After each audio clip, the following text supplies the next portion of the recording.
Hey there, folks. If you've ever played Bioshock 1 and 2, then you're probably familiar with splicers. While they're definitely not the most iconic enemies from the series, the splicers are certainly one of the key ingredients in setting the mood for the dilapidated city of Rapture. What you might not know about them, though, is that they were originally conceptualized as fairly generic mutant enemies, general bullet fodder to fill the space between the more staple boss fights like the Big Daddies. However, the splicers began to take on a unique conceptual identity when an artist brought in a collection of black and white prison booking photos to use as reference. There was an interesting juxtaposition in these images. You had the logical reality that the individual shown was probably very dangerous, but at the same time, you couldn't escape their humanity. They stare back at you, the viewer, fully aware of their own impending or preceding misery.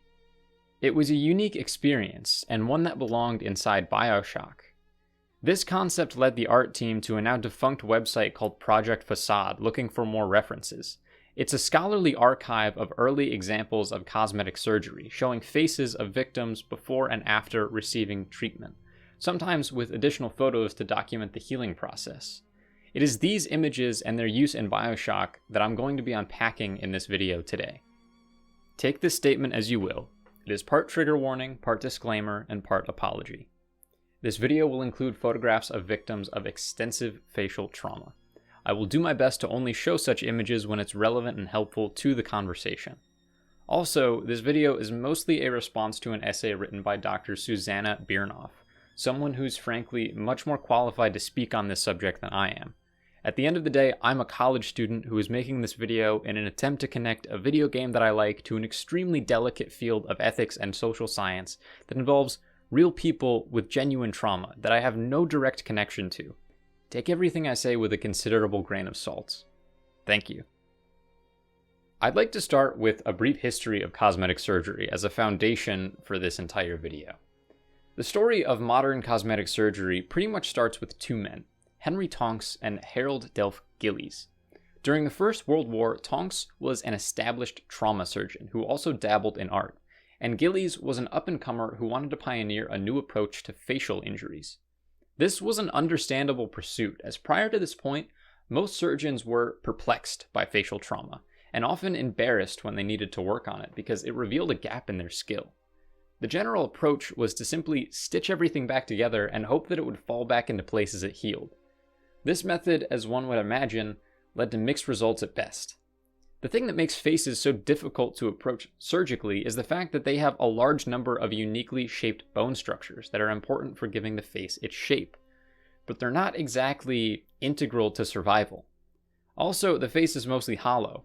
Our sinuses sit behind our nose and our forehead, and our jaw is specifically shaped to fit with our maxilla to form the shape of the cavity that is our mouths. If these bones are broken and or lost, these parts of the face collapse and leave large, alarming wounds or indentations that are oddly enough, if protected from infection, entirely non-lethal. So Gillies saw the need for a more reliable methodology at this point in time because the various weapons used in the Great War resulted in a huge number of complicated wounds like the ones I just described. And advancements in medicine meant that doctors and surgeons now had the ability to prevent these injuries from getting infected right away, which would have made them a death sentence decades prior. So, Gillies met with Tonks, and the two men took on the task of finding a way to mitigate the horrific psychological trauma that soldiers and facial wards were experiencing when they were first presented with a mirror. Gillies was responsible for treating the wounded soldiers, while Tonks would draw the men before and after treatment, as well as serving as an additional surgical consultant for the new treatment method. The drawings did a good job of charting the effectiveness of a given technique on a particular type of wound. Many actually find Tonks' drawings to be much more sincere and appropriate depictions of these wounded men than photographs, as medical photography lacks the compassion and consideration that tends to come with the artist's touch. Tonks knew the men he was drawing personally, and he had a way of retaining their identity on the page while also providing a clear and detailed illustration of their damaged anatomy. However, Tonks was still uncomfortable with anyone other than students and other surgeons viewing these drawings. He called them, quote, dreadful subjects for the public view, not referring to the soldiers themselves, but due to the fact that the images would likely have little purpose in the public beyond feeding the morbid curiosities of the masses. Luckily for him, drawings and photographs of facial trauma were almost never used in journalism surrounding the Great War. This is despite the fact that around 60,500 men suffered head or eye injuries during the conflict. In fact, facial trauma was 33% more common than lost or amputated limbs. Photography, however, was still considered to be a very useful and important tool for scientific documentation at the time. Therefore, there are still a large number of black and white medical photographs of Gillies' patients, along with the drawings done by Tonks, which were taken strictly with the intention of education for future generations, rather than journalism. One of the surgical archives containing these photos was Project Facade, and that was the inspiration for Bioshock's splicers.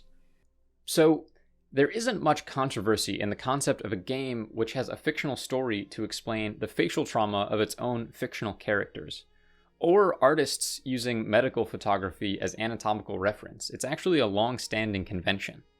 The thing that gets a little shaky with Bioshock in particular is the decision to use the faces of two real men, Henry Lumley and Walter Yao, both of whom were patients of Harold Gillies. They are the faces of the Toasty and Waiter splicer types respectively. And this was done without credit or direct reference to Lumley and Yao in the game. But by comparing their photographs to the in-game models and concept art, it's really clear that this is a direct copy. It's worth pointing out that all of Gillies' patients are now dead, as these operations took place over 100 years ago. Lumley's wounds actually proved too extensive and became infected shortly after his treatment, so he died at the age of 26. Yao, on the other hand, survived his surgery, despite complications due to infection, and went on to return to active duty. He was medically discharged 2 years later, in 1921, and went on to raise his two daughters, dying at the age of 70 in the year 1960. The image of Yao used for Bioshock depicts only one stage of the multi-step surgical process that was used to restore his eyelids. So despite the fact that these two men passed away before modern video games were even invented, after hearing only a little bit about their lives, it becomes clear that their inclusion in Bioshock as insane, raving enemies feels a bit wrong, or at least unnecessary, when you consider that none of the other splicers utilize the faces of real people in the way that these two do. The thing about the human face socially is that it serves as the billboard to a person's identity, but it doesn't actually contain the identity itself. What do I mean by that? Well, when you look at a picture of a person, the picture cannot talk to you the way that the person actually could.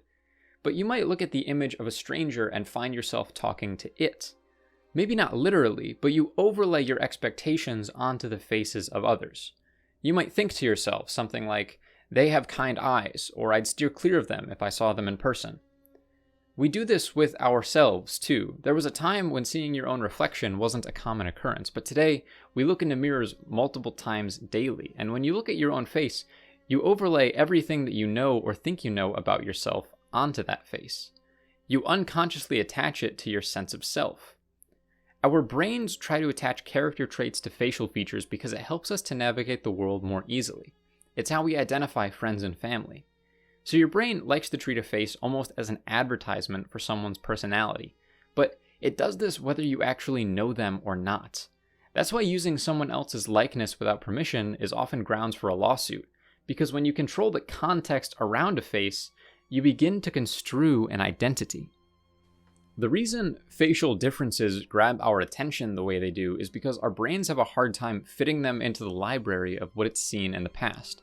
Some of you may not have even known the anatomy behind facial injuries prior to watching this video, so seeing someone with an unusual element or shape to their head and face can trigger the uncanny valley and cause something like a misplaced fear response. That's totally natural. Most people, when presented this response, follow it with logic. If you're a reasonable and good-sensed person, you have a coherent thought process that might say something akin to, "Oh, well, this person looks different and I'm not accustomed to it, but now that I'm aware of that fact, I can just interact with them normally." And then you go on with your day. And if you interact with someone like that regularly, you find that your brain will build a framework that's more inclusive to them and they will feel familiar to you. You'll lose that primitive shock response entirely. It's difficult and unpleasant to imagine, but as an exercise in empathy, imagine waking up in a hospital and looking in the mirror to see, for the first time in your life, that you don't recognize the face looking back. That alone is conceptually terrifying, truly the stuff of nightmares, and to the men that came into Gilly's surgical ward, it was their reality. But when you lose your face, you don't automatically go insane or become violent. You don't lose yourself. The loss of a face actually reveals that limitation in our perception of self. The attachment of your own identity to your face is a mental weak point that's exploited endlessly by writers in fiction. Facial mutilation or disfigurement is often used as an indication of mental instability or danger, but in reality, that is extremely far from the truth. Walter Yao experienced over half of his life without the face he was born with. He had a family, friends, and he continued to serve after recovering from his wounds. He went on being Walter Yao. Now, in the essay that started this discussion, Suzzanah Biernoff ponders what she calls the ethics of inspiration. She claims that Bioshock is ethically problematic because it implies that personhood is indexed by likeness. Therefore, because Lumley and Yao no longer bear a human likeness, it's fair game to use their face without permission or compensation. They lack a traditional face and are therefore omitted from the moral and legal protections that we all share. Obviously, that implication is fundamentally unfair, and right to be corrected. In my opinion, Biernoff's statement is very much true and speaks to the larger legal implications of this case study that is Bioshock. But to me, what Bioshock ultimately does wrong morally, that is a disservice to the memory of these two people, is that it plays into that primitive fear response that I was talking about earlier. The splicers are enemies that you can feel sorry for, certainly, but they're also a danger to the player every single time you see them. So witnessing these puppeteered versions of Lumley and Yao as enemies creates an immature connection in our brains between two things that are in reality unrelated. And when you really sit down and think about depictions of facial trauma in popular media, it becomes clear that Bioshock is far from the only offender.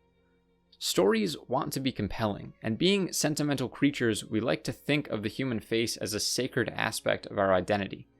Therefore, the idea that someone has sustained an injury as a consequence of their evil, or that the loss of their looks has resulted in a loss of their sanity, is a very common trope in popular culture.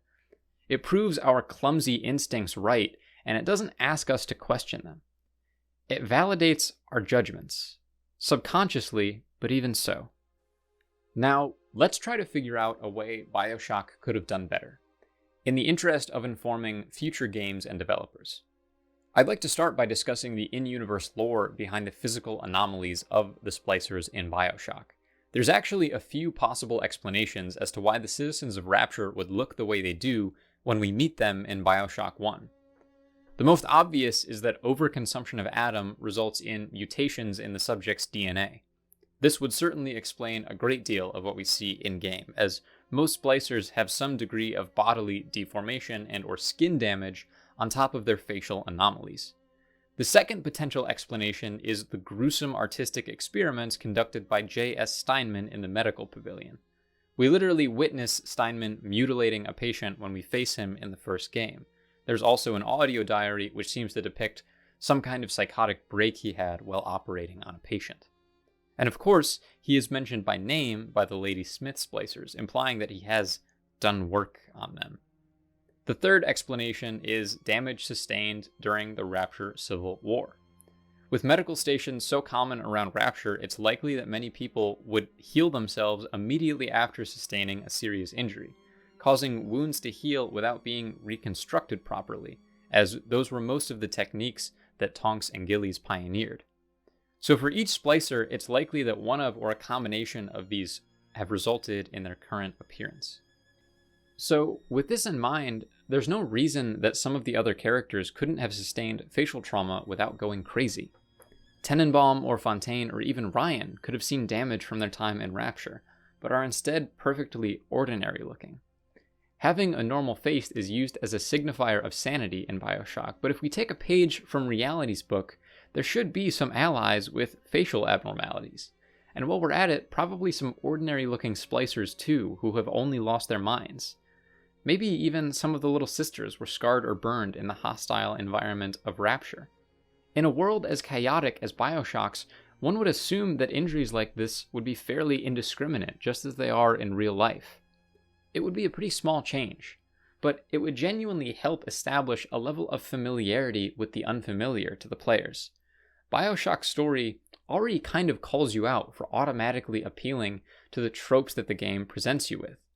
Forcing you to reassess your own response to facial trauma would speak to the game's larger theme. And if we are, for whatever reason, using real faces from real life, they should be presented with the dignity of sanity, and probably with credit somewhere in the final game. But like I said earlier, that decision seems really unnecessary to me in the first place. In the Bioshock Iceberg video, I showed an awesome piece of fan art of Subject Delta under his helmet, and a lot of you responded positively to it in the comments. Upon making this video, I think that seeing Delta unmasked would have been a really powerful moment in the second game, and it's kind of a missed opportunity.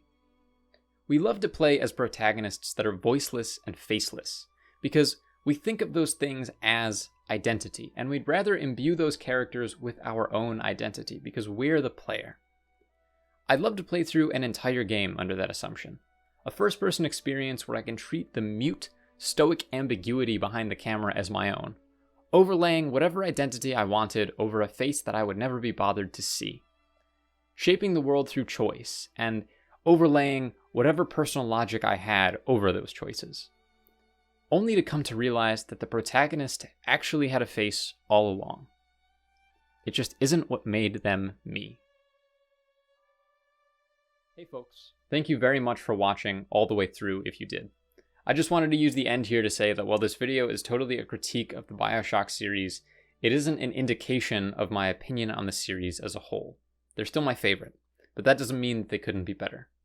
The thing about this particular issue is that it's very new in the grand scheme of human history, and as such there isn't some kind of obvious and self-evident right and wrong to it. Technology develops faster than society does.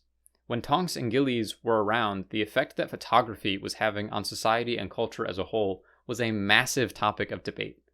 And like 99% of human history happened before the camera was invented. Look how far we've come in the 200 years since then. The world is crazy and chaotic, and this video is just trying to shine a light on one of its many gray areas. The design team for Bioshock needed to make a game, not write a 6-page essay about every creative choice they made, like I just did. So thank you. Oh, and also, I would like to take this opportunity to ask that if you are subscribed to me or plan on subscribing, please turn on the notification bell, especially because it's still early in my channel's life, and I'm kind of mixing it up in regards to the type of content that I'm uploading, so don't trust the YouTube algorithm to show you my new uploads. But either way, thank you for subscribing if you have, or watching this one if you did. You're under no obligation to me. I just hope you enjoyed this video. Stay tuned.